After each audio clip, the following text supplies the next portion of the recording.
जी, आज हम लोग एपिसोड पढ़ेंगे 13 मेरी आई तेरे तक है भाई मदिया आशा। कहो क्या कहना है तुम्हें मुझसे। ध्यान आयशा के रूम में दर से दाखिल होते बेबाकी से प्रीति से पूछते बेड पर लेटने वाले अंदाज में गिरा, ये तुम किस तरह मुझसे बात कर रहे हो और कोई तमीज़ नाम की चीज़ भी है या ऐसे ही आवारा लड़कों की तरह हो। ऐसी भी क्या बदतमीज़ी मैंने कर दी जो तुम ऐसे लेक्चर देना शुरू हो गई हो।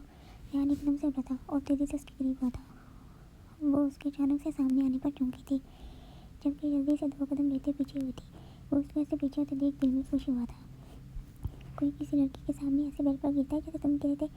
प्रीति उसको उंगली उठाते बोली तो वो रुका था। मेरी बहन का रूम है, मैं जैसे मर्जी करूँ, तुम्हें इससे क्या। और वैसे भी अपनी बात को क्या आग लगी हुई है तुम्हें। ध्यान ने आखिर की बात बोलते जैसे प्रीति की बात को फालतू का नाम दिया था। देखो ध्यान, प्रीति चलो यार साथ में खाना खाते हैं। इससे लेकर कुछ बोलते ही आयशा की आवाज़ सीढ़ियों से आती सुन ध्यान उसका हाथ पकड़े हाथों में घुसा था। ये क्या कर रहे हो। प्रीति ध्यान से हाथ छुड़वाने की कोशिश में दबी आवाज़ में मर गई। सुनाई नहीं देता तुम्हें। आयशा चढ़े भाई आ गई है, अगर वो तुम्हें मेरे साथ बंद कमरे में देखती तो क्या सोचती। अभी खामोश रहो। ध्यान बाहर पैरों के तुम उसके होंठों पर अपना हाथ रखते उसको खामोश करवा दिया। तभी बाथरूम का डोर खटकाया था। प्रीति अंदर हो तुम।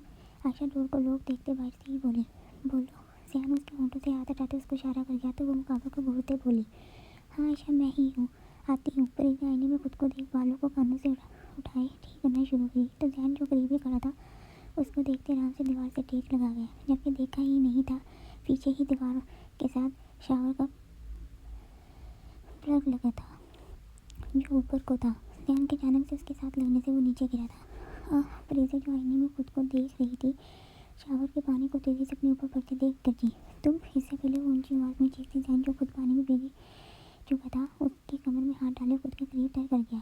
यूं के आसानी से उसके होंठों पर हाथ रखते उसको खामोश करवाया। क्या वो प्रीति।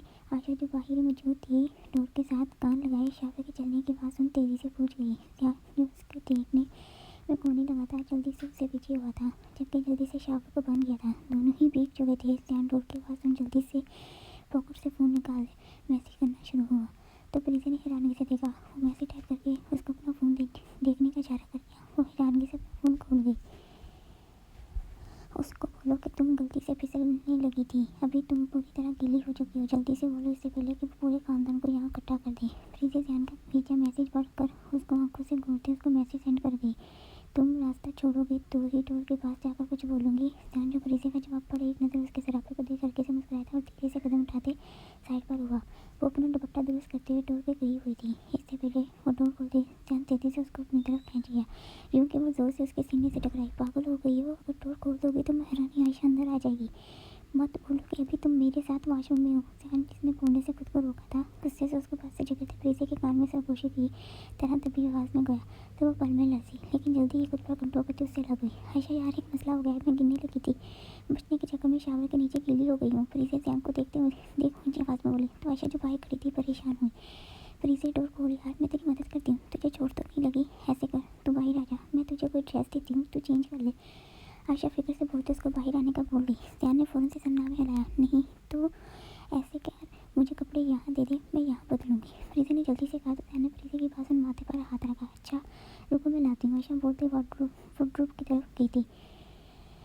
मिस प्रीति आपका दिमाग कहाँ है। ध्यान तेजी से प्रीति के करीब हुआ तो पल में उसके करीब आने से डरी। आज अंदाज़ा हो गया कि तुम्हारे पास सच में दिमाग की कमी है। अगर वो बाहर ही मौजूद रहेगी तो तुम यहाँ मेरे सामने कपड़े नहीं करोगी।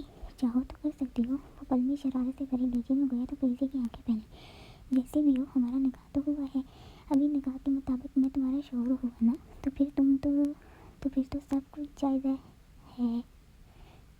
नहीं वो दिल फिर से सरगोशी की तरह बोलते प्रीति की धड़कनों को हैरान कन कर गया।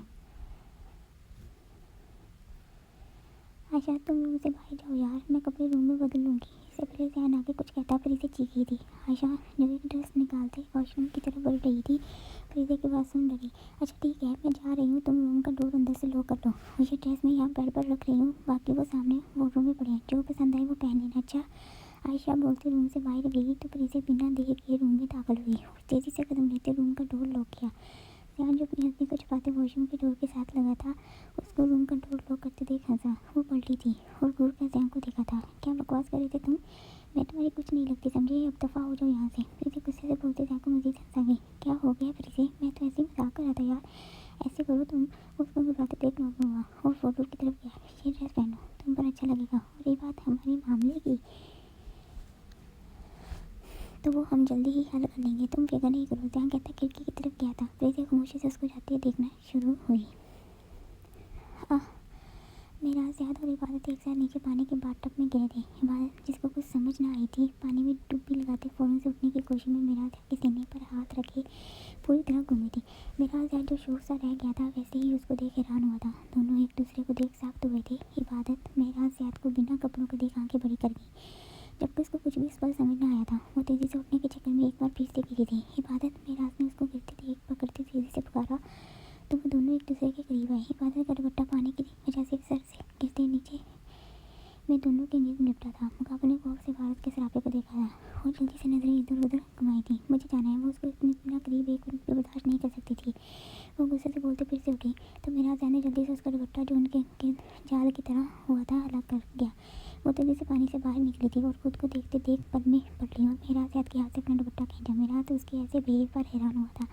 वो जल्दी से वॉशरूम से बाहर निकली थी। ये क्या हो गया, मैं तो पूरी गीली हो गई, किसी से मदद भी नहीं ले सकती। क्या बोलूँगी कि मैं मिराज के रूम में क्या करने आई थी। ऊपर से मेरे साथ ये मिराज याद भी यहाँ है।